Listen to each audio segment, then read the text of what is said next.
guys. So today is Earth Day, and it's also National Library Week. So with that in mind, I thought I'd read a book for you guys and do a couple of really easy activities to show you how you can do something around your house. So what I want to read today, it's a book. It's called I Am Earth by Rebecca and James McDonald. It's a pretty cool book. So let's go ahead and give it a read. I am Earth. You live on me. On the inside, I'm very hot. On the outside, I'm the perfect temperature for life. I travel around the sun and keep you warm. As I spin, day turns to night and night turns to day. When I tilt away from the sun, it becomes fall and winter. When I tilt toward the sun, it becomes spring and summer. The sun is so big that it holds me and 7 other planets in space with its gravity. Together with moons, comets, asteroids, and other space objects, we make up a solar system. Just like the sun, I have gravity. My gravity keeps the moon circling around me and holds you to the ground. Gravity keeps the air you breathe and the water you drink from drifting into space. Without gravity, things would just float away. When you see me from space, I look blue, green, brown, and white. The blue is the water that covers me. The green and brown are the land which you live on. And the white is from the clouds and the snow. Clouds drop water on the land below, and when it gets cold, the clouds drop snowflakes, dusting everything white. Rain and snow fill up the lakes and rivers, giving all living things water to drink. Even the food you eat is grown in my rich brown soil. I'm very unique, just like you. I have all the right things to keep you healthy and safe, like clean air, water, and food. I'm not too hot and I'm not too cold, and I hold you close so you won't float away. But you have to help me by keeping me healthy and clean.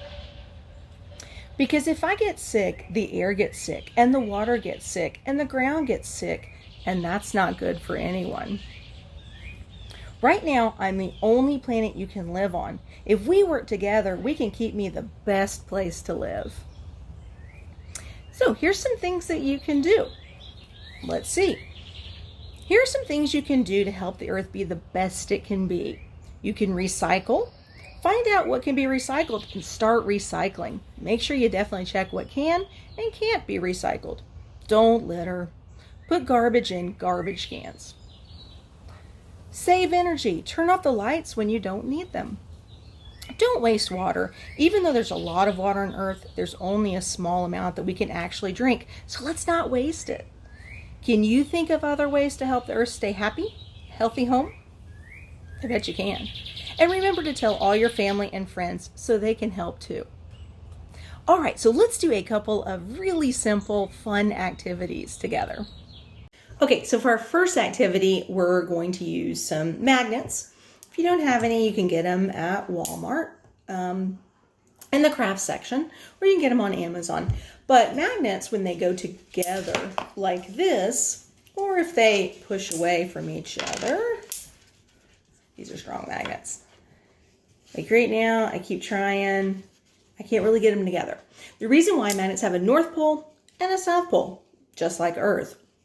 Opposites attract. So if you have a North Pole and a South Pole facing each other, your magnets come together. If you have the same poles, a South and a South, or a North and a North, they push away from each other. So that's going to help with our activity.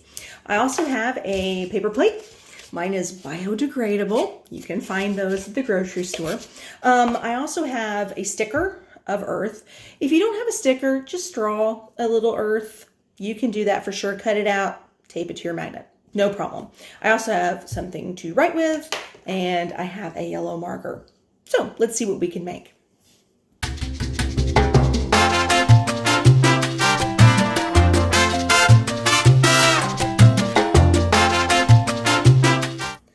All right, our next activity is a worm farm out of recycled materials. Worms are nature's best recyclers. In fact, their poop is called castings, and it's great for soil. We just couldn't live without earthworms. So I have an earthworm here. Actually, I have a couple. Isn't he awesome?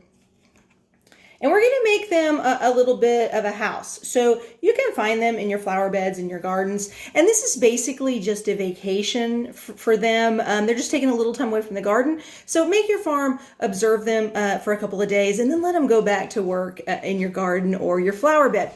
So what I'm going to use for this, I have a recycled 2-liter bottle. If you have a smaller bottle, that's fine too. This is just one that I use for Diet Coke and Mentos experiment. So it's sitting around waiting for another job. Then I also have a little bit of newspaper here. They do eat newspaper. Wow. I also have some organic topsoil. You can just use soil from your garden too, where you found them. And then I have a little bit for them to eat. All right. So what I'm going to do with my bottle is I'm going to cut it and make the farm, and we'll see what that looks like when we get finished.